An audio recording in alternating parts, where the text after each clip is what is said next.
Chalaric, bonjour. Bonjour. Tu as animé une conférence ce matin sur le salon T2M. Tu peux nous faire un condensé de ce dont tu as parlé?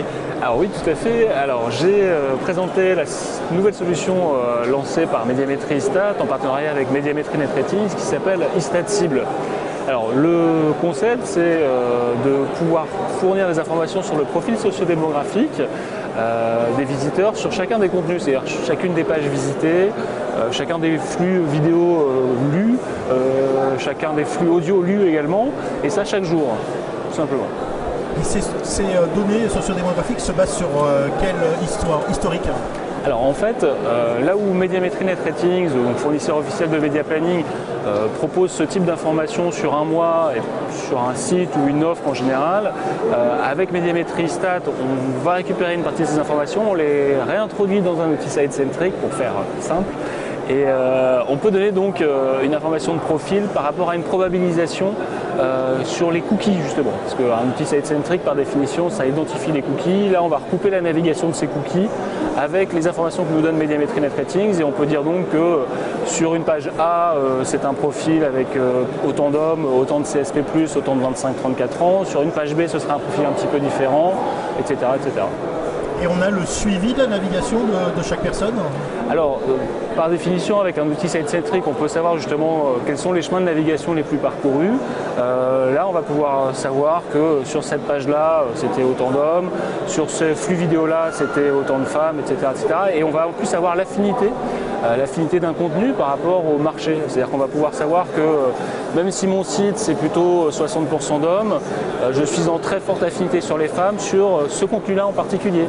C'est intéressant pour les régies notamment qui peuvent un peu muscler leurs argumentaires commerciaux grâce à ce type d'informations. C'est la question que j'allais poser en fait. À qui s'adresse principalement cet outil?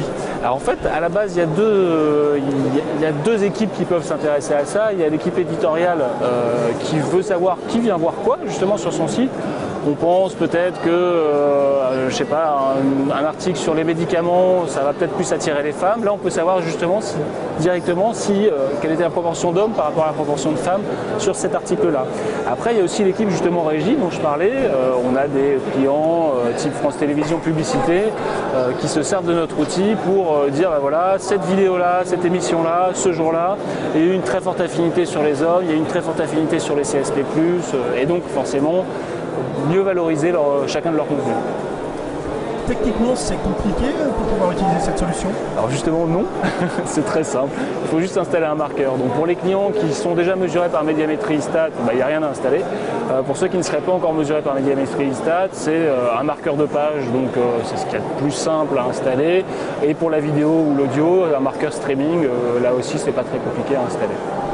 Et après, c'est une licence d'utilisation en fonction. Après, c'est un abonnement avec une restitution dans l'interface directement et à J+1. Donc, dès qu'on a installé le marqueur, dès le lendemain, on a l'information. Et est-ce que ces données que vous utilisez, enfin qui sont propres à chaque client, ça vous permet, vous, d'avoir une vision beaucoup plus globale de quel contenu attire quelle audience? Alors, dans l'absolu, on pourrait le faire. C'est pas la vocation de Médiamétrie Istat. Et ça, de toute façon, Médiamétrie Net Ratings le fait déjà très bien. Sur une offre plus globale, c'est vrai que c'est plus eux sur l'offre de France Télévisions ou l'offre de France 2, c'est plutôt tel type de personnes, etc.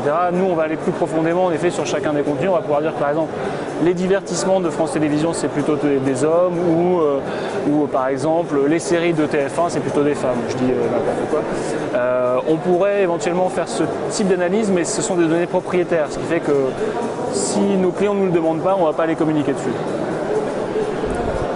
Alors, la technologie, elle fonctionne sur les cookies. Oui. Il y a cette fameuse proposition de loi par rapport à une restriction au niveau des cookies. Comment Médiamétrie réagit par rapport à ça? Est-ce qu'elle fait du lobbying pour pouvoir continuer à utiliser les cookies dans son quotidien? Alors nous, on ne fait pas directement de lobbying parce qu'il y en a beaucoup, tout le secteur du web fait déjà du lobbying justement pour axer justement cette proposition de loi sur quelque chose qui existe déjà d'ailleurs en fait. C'est pouvoir effacer ses cookies si on le souhaite plutôt que par défaut refuser les cookies. Nous, notre technologie, en effet, elle est basée sur la reconnaissance des cookies, mais n'importe quel outil de site-centric est basé sur la reconnaissance des cookies. Je pense que cette proposition de loi, elle est plus pour essayer de limiter tout ce qui peut être retargeting. Après, nous, on n'en fait pas. Il y a retargeting et retargeting. Dans l'absolu, la crainte principale sur cette loi, c'est que les citoyens ont l'impression qu'on les identifie, alors qu'en fait, on ne sait pas qui ils sont. On sait quels sont leurs... sur quoi ils naviguent, mais après, il n'y a pas d'identification avec cette navigation-là, c'est telle personne. Donc c'est vrai que je pense qu'il faudrait faire un petit peu de pédagogie aussi auprès du citoyen pour bien lui expliquer qu'il y a une différence entre distinguer ses centres d'intérêt et identifier qui il est. D'accord. Donc la solution, revenons sur la solution et l'avantage concurrentiel que ça procure, elle existe, elle est déjà en place. Oui. Quels sont les clients qui ont déjà commencé à l'utiliser? Alors, on a des clients assez divers, puisqu'on a aussi bien, par exemple, France Télévisions Publicité qui s'en sert notamment pour tout son offre streaming. Donc là, on est dans le côté régie en fait. Côté régie. On a de particulier à particulier aussi côté régie.